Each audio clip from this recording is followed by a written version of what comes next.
Hey Miami Lakers, we are in Town Hall and we're reporting to you our daily COVID-19 coronavirus update.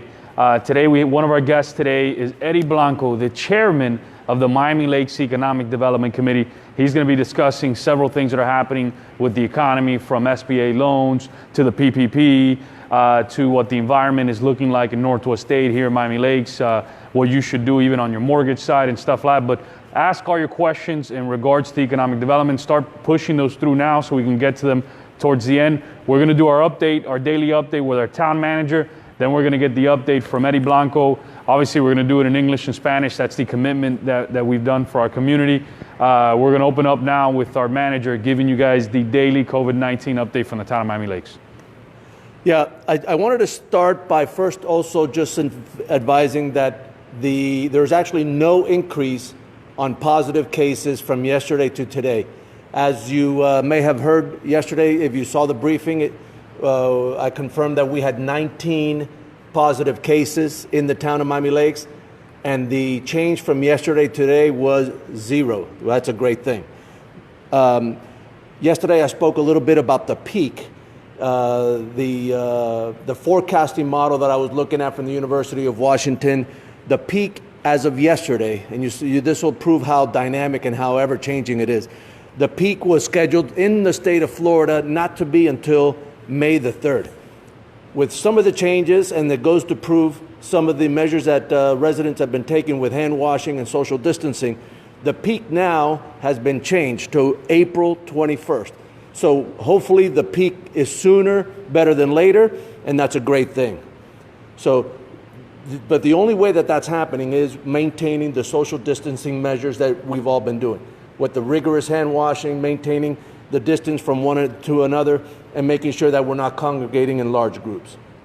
So I want to just talk about one more time what I spoke about yesterday, the CDC's recommendation that whenever you're out in public, especially in places where it's difficult for social distancing, is to maintain your face covered with some kind of a covering.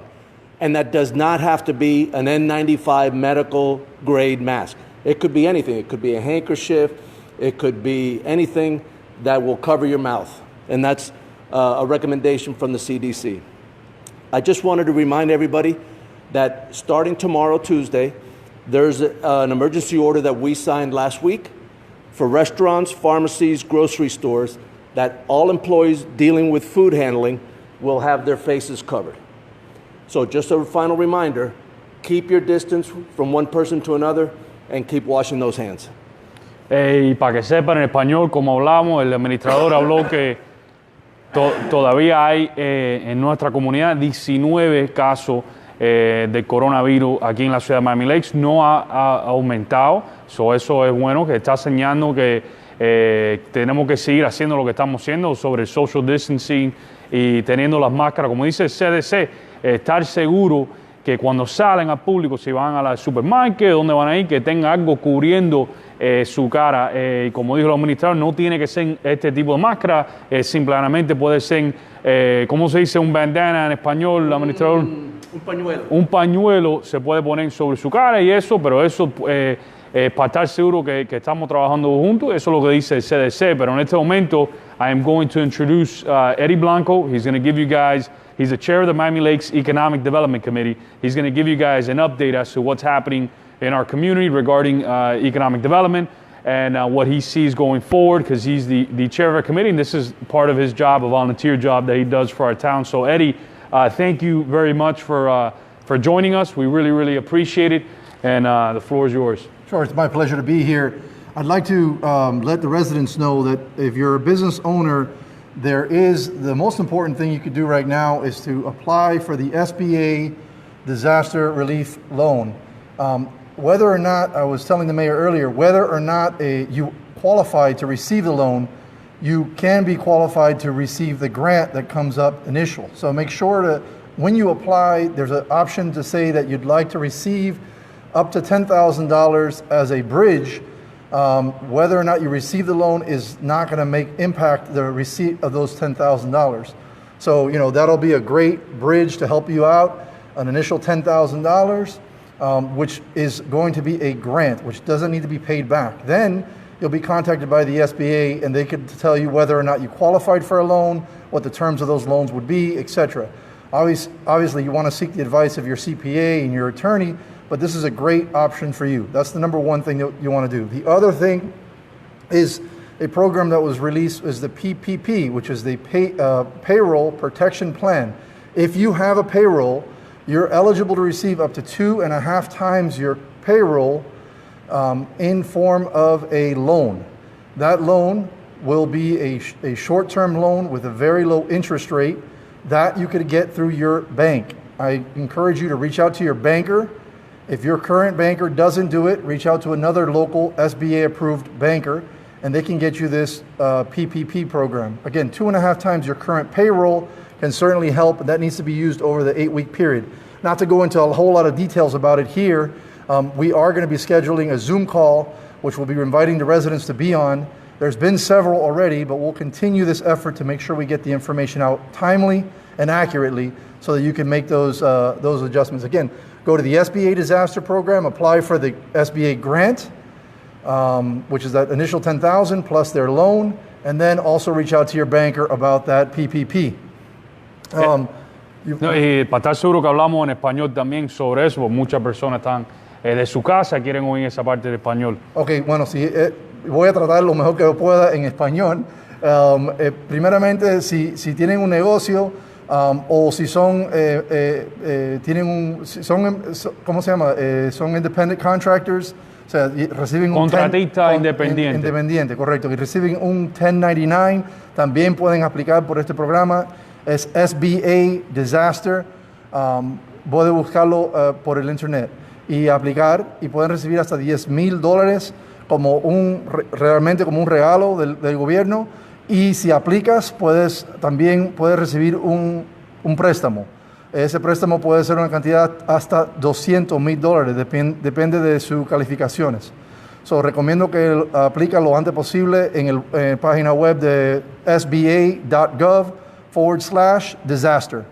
En adición a eso, hay un programa que se llama PPP, que pueden, si tienen un payroll, o sea, si tienen empleados a cual lo pagan mensualmente o semanalmente, puede recibir hasta 2.5%, 2.5 veces la cantidad que recibe. Si tiene un payroll de $10,000, puedes recibir hasta $25,000 como un préstamo. Eso lo recibe hasta a través de tu banco. Llama al banquero suyo y pregúntale sobre el PPP, y si ellos no tienen información sobre eso, puede también buscar otros banqueros que lo hagan. That's it for that. Lo otro que quería decirle, el mayor me pidió sobre la información sobre las hipotecas. Real quickly, I'll talk about mortgages. The mayor had asked me about mortgages and debt forgiveness, and a lot of people have misunderstood what is being said on the internet or on social media and on the news. The federal government issued notice to Fannie Mae, Freddie Mac, and HUD to extend loan payments out.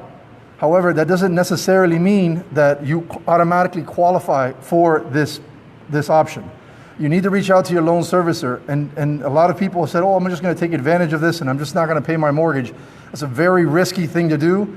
Only if you're in absolute need should you reach out to your loan servicer and ask him to give you forbearance, which means that they're going to let you make your payments down the road.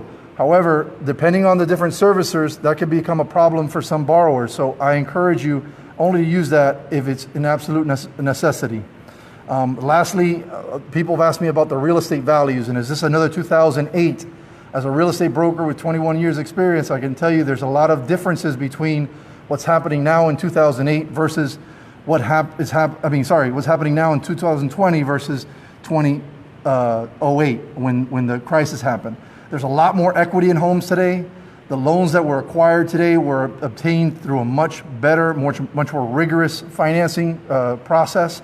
And so we don't expect real estate values to decrease as they did in 2008 or have another mortgage crisis. We had a mortgage crisis then. What we have today is COVID-19, which is a health crisis. And so we expect that once this health crisis is up, real estate values and business will kick back in place. So, Eddie, para hablar en español, las personas que están mirando, ¿qué es la sugerencia suyo como el chairman del Miami Lakes Economic Development Committee aquí en la ciudad sobre las hipotecas? Que hablaste de eso Sí, en inglés. cómo no. Las hipotecas, muchas personas piensan que el gobierno va a dejar que uno no pague las hipotecas y no va a ser cierto. O sea, uno debe ser muy caucioso en no hacer los pagos al banco. Tiene que llamar al banquero, a la compañía de hipoteca y pedirle lo que se llama un forbearance, explicándole que no va a hacer los pagos ahora, que va a hacer los pagos después. Pero siempre con ese tipo de cosas hay mucho riesgo y no recomiendo las personas que tienen el dinero deben de pagar su mortgage, no tratar de aguantar el dinero, sino paga el mortgage y proteja eso porque el hogar es muy importante. Solamente si está en una posición de muy difícil financieramente, seguro de pagar su mortgage.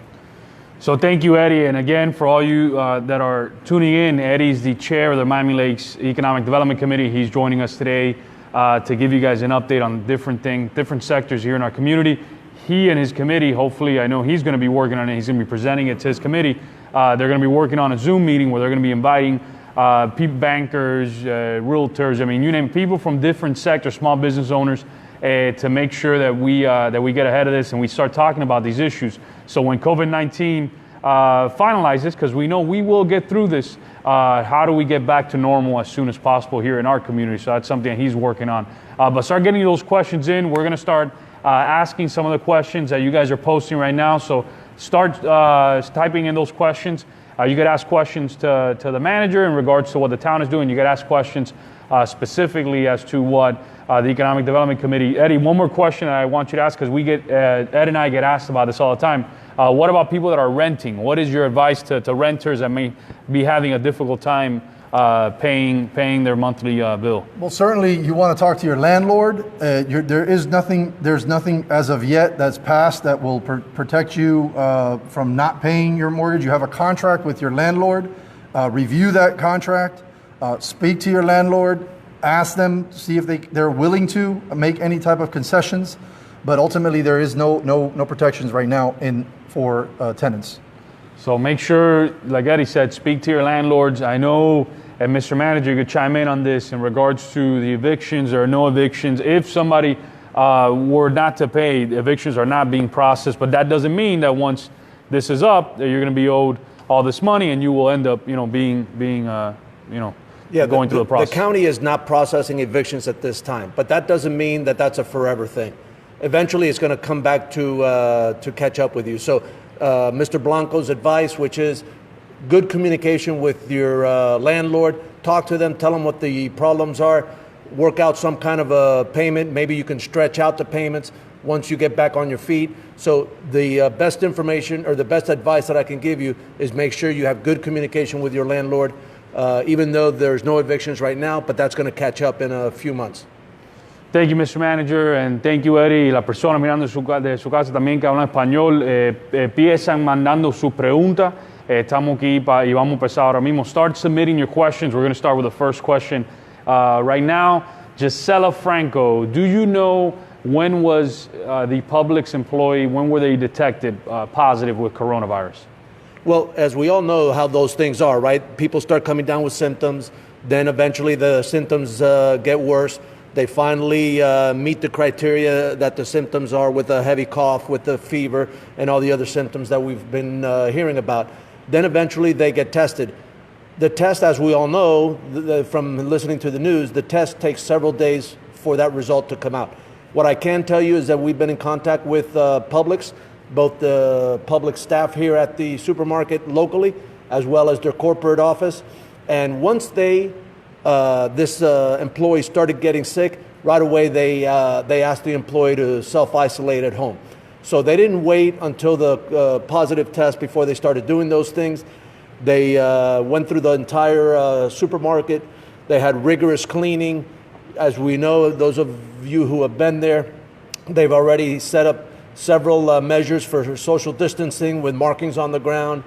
They're installing plexiglass at all of the cash registers. So they've taken several measures to ensure that it's a safe environment for all of you that want to go there and get your food. Como dijo el administrador, hay una persona que trabaja en uno de los supermarkets aquí en nuestra comunidad que salió positivo por el coronavirus, por COVID-19, pero ya el supermarket está tomando sus medidas con la limpieza, diferentes cosas, y ya está listo, abierto para el público otra vez. Our next question, Celinda, and again, Miami Lakers, submit those questions as we're joined today by the Chair of Economic Development Committee. I know a lot of people keep coming in, so just reiterating, start submitting your questions. Celinda de la Salles, Roland, do I need to wear a mask to walk my dog? I mean, it depends on if there's a lot of people. The advice from the CDC for covering your mouth is if you're going to be in an area where you could expect that other people are going to be there, similar to the supermarket or a pharmacy or anything like that.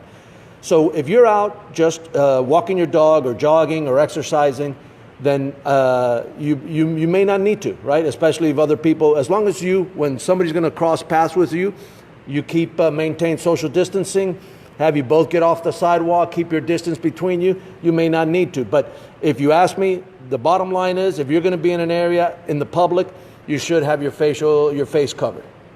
So definitely, Miami Lakers, remember what the CDC recommended is that when you go out and about, being whatever it may be, always try to, it's their recommendation. I know it's not a mandate right now, but it's a recommendation. I think we should all do it. That's why we're doing it today, and leading by example. You know, cover your faces. Como dijo el CDC, que deben, cuando salen de su casa, ir a su supermercado, o lo que sea que van a hacer, cúbrese la cara para estar seguro siempre. Es mejor de estar seguro que no. So, we do have another question here. Carrie Povinis, first, will supermarkets close earlier at some point? I know that several of the supermarkets have modified their hours. I think that's mostly to be able to conduct the strenuous cleaning and the top to bottom cleaning of the supermarket, as well as restocking the shelves. So if you're unsure, I recommend that you go to that supermarket, your favorite supermarket's website, and check them. Or if not, just give them a call and see if they're going to change their hours. Thank you, Mr. Manager. Mariel Johnson and Eddie, I don't know if you want to chime in on this first. What about property taxes? What's your take on that? And we'll talk about on the town side. I mean, what should people expect coming up on their property tax bill? Most people, as it relates to property taxes, were due in November, so I imagine those are going to still be due. I don't know of anything that's preventing you from having to pay your taxes at this time. Most people pay their property taxes with their escrow of their mortgage payment, which is part of your payment, which is required by your lender. Mr. Manager, what about property taxes here in our community? Are you foreseeing anything, or when were property taxes calculated in 2019 for 2020, and that's how it works? I want you to tell the public. The town's collection of property taxes, the town's budget, the fiscal year for the town's budget is from October 1st through September 30th. So we're right around in the middle of this year's fiscal year. But most of the revenues from property taxes are collected in November. As Mr. Blanco was explaining, what happens is whether individuals who pay them directly or mortgage companies that pay them out of your escrow account, they get a discount for paying them early in November. So they always take advantage of that discount, and that's how you pay a little bit less in your property taxes. So that happens early. So thankfully for this fiscal year, the majority of our property tax revenue is already in the bank. What Mr. Blanco spoke about with property values for next year, in June and July, the property appraiser will come out with what the property values are that your next year's taxes will be based on. So thankfully, as Mr. Blanco explained, this phenomenon that's going on now is different than what we saw in 08, 09. And hopefully you, in all of your homes, you won't see a decrease in the value of your homes. And thus, hopefully then that will not cause a dramatic change in revenues for the town. Thank you, Mr. Manager. Thank you, Eddie. Cristina Adil, she's asking, ¿cuándo podremos conseguir una máscara a la semana por familia para poder salir al supermarket a protegerlos? So Christina is asking how can she find a mask to go out and about to the supermarket, and I know our manager We talked about it earlier. So, Mr. Manager, if you could answer it in Spanish, because she's asking Spanish, and then we'll answer it in English also.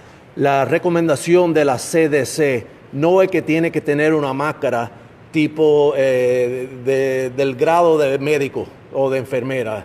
Lo único que ellos recomiendan es que tú te tapes la cara. Te la puedes tapar si tiene una máscara como la que tenemos puesta nosotros, o también se la puede tapar con un pañuelo o algo que tiene en tu casa. Tú no tienes que buscar una máscara en Publix o en CVS, cualquier tipo de material que se pueda usar para taparse la cara, para salir a la comunidad, trabaja. So whatever you can find, if it's a bandana, a handkerchief, whatever it may be to cover your mouth and nose, that is the recommendation of the CDC. It's going to be difficult to find N95s. Obviously, those are for first responders, doctors, nurses, people dealing with our elderly community, and those most vulnerable. But you can find anything and put it in your mouth. Let me tell you, American ingenuity and ingenuity of people in our community is amazing. Just yesterday on social media, I was seeing dozens of folks who were making masks at home and improvising, right? Which is truly amazing, and going out and about, and companies shifting the way that they do business to start providing some of these services. So thank you very much to those folks for doing that. Y Cristina, ojalá que ya te dimos la respuesta, que se puede usar cualquier cosa en su casa para cubrirse la boca y la nariz. ¿Cómo se llama otra vez? No el bandana, ¿cómo se dice en español? Un pañuelo. Un pañuelo se puede usar, simplemente un pañuelo se puede usar. Gisela Franco, is Miami Lakes setting up a food drive? So I know there are several of those, some of them once a week. I know there's groceries going once a week, but there is a daily food drive in Miami Lakes every single day. That's being set up by Miami Lakes United Methodist Church.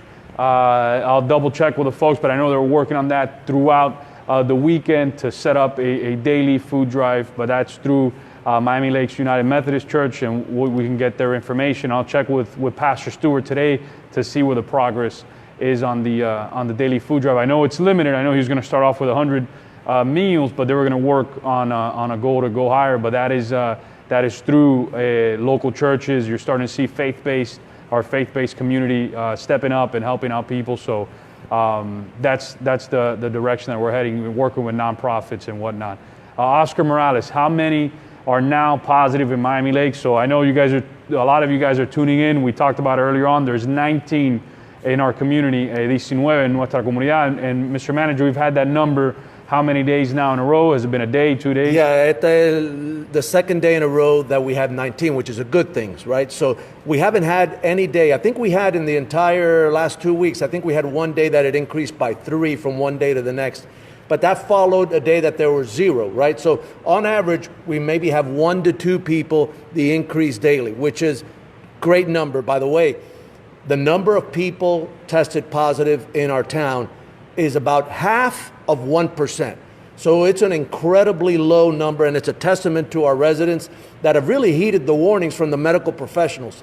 And they've continued with rigorous hand washing, the social distancing. They now, hopefully, most of our residents are complying with the recommendation to cover your face in public. So it's a testament to you, to our town residents that have done a great job and making sure you do your part. Mr. Manager Jay Kim, he's talking about Publix and if they disinfected the entire store. I know you mentioned that earlier. If you want to talk about it a little bit. Yeah, we've been in contact with the Publix management, both the management here at the local store as well as their management in their corporate headquarters. And they're taking this very seriously. Unfortunately, the supermarket workers are similar to our doctors and nurses and first responders. They're out there. They're out there on the front line making sure that we have what we need in our homes to be able to survive. So those Publix workers have done a great job. But then once this person came down sick, Publix right away isolated the person, didn't wait for a positive test, told the person to go isolate at home, continued to pay them to their credit, and then that night they shut down and they did a massive cleaning of the entire store, and they continue to do that every night, and that's why they've modified their hours and they're closing a little earlier to be able to restock and close the store every night. Thank you, Mr. Manager, and thank you for that explanation. And Gisela's asking, Gisela Franco, is there anything we could do as citizens of Miami Lakes to help the town, such as volunteer times? I know there's different organizations and different nonprofits accepting volunteers. The main thing is that to make sure that our volunteers are safe, and especially the seniors that we're working with, we're asking that folks, have the proper mask, like the N95 mask, to make sure that they go out and about. But there is different organizations already out there. You can reach out to me. You can send me a text message to my town phone, 786-759-9207, and we'll be in contact with you and we'll direct you in the right direction. But thank you for giving back. Eddie, I don't see any other questions. If you have any questions, we'll give you guys another 30 seconds to start submitting those. But Eddie, both actually Eddies, you had Eddie Blanco and Ed Pidermann. So if you guys want to talk about your closing statements in English and Spanish. Yeah, I'd just like to say that as part of the economic development, being a chair, I decided to do a video just on my own private video that I created, and I covered the 8 different ways that you can receive benefit from the coronavirus to help hedge, through the bridge through this tough time. And I did it through my company website, the Stratwell's YouTube channel, so you can look for it there and see the video and give you more detail about everything that we have covered there, and that'll help give you some things to do to make sure that you're bridged well. Mr. Manager? Yeah, I just want to one last time remind that person who just a few minutes ago asked about what she can do with regard to volunteer. The most effective tool that each and every one of us can do is adhering to the CDC recommendations. As we've seen early on in this, there's a lot of people that didn't really take it so seriously. Especially a lot of the young folks, they thought that this was not going to affect them as much. As we've seen, that the spread of this disease affects everybody in every age group. So make sure that you adhere to the recommendations, keep your distance, wash your hands, cover your mouth out in public. Those are the best things that every one of us can do, and it doesn't take an extraordinary effort. And the manager is right. We are all in this together, right? This virus has impacted every single age group. I mean, everybody throughout the world. So we are all in this together, and you're right. I mean, those are the things that we can do personally. So, Eddie, I see Eddie Blanco, there's a question here in regards to the SBA. Barbara Hernandez just submitted a question. Any idea when the SBA will start making the advance payments? So what Barbara I think is referring to is the SBA's application for emergency relief, and you can apply for that loan. And if you apply for that loan, you're already eligible. You can select to be eligible to receive that advance payment. It's up to $10,000, and it's my understanding that they're trying to release that as soon as possible. I've heard numbers as soon as within the first 7 days. It's hard to fathom how that's going to happen, but that's what I've heard. So if you've applied already, I'd say hang in there. If it passes 10 days or so, then you might want to reach out. SBA does have a phone number on there and email address on their sba.gov/disaster. Thank you, Eddie and Barbara. I hope that answered your question. Miami Lakers, I don't see any other questions. We'll give it another 10 seconds. But just know that from your city council, your town staff, volunteers like Eddie, we are here for you. We're going to be working for you guys to make sure that we flatten the curve and we get past this together and get our town moving forward back to normal. So thank you guys for working with us. And remember something very important that our managers talked about the last 3 days. When you go out in public, the CDC is recommending, right? It's not a mandate, but make sure that you all do this together. Wear something, wear a covering. If it's a bandana, a handkerchief, whatever it may be, and we'll definitely be working together. So Miami Lakers, thank you again. Reach out to us, 305-364-6100. That's 305-364-6100, and let us know how we can work with you guys, if we can be of any help. And again, working together, we will get through this. Take care, Miami Lakers, and God bless.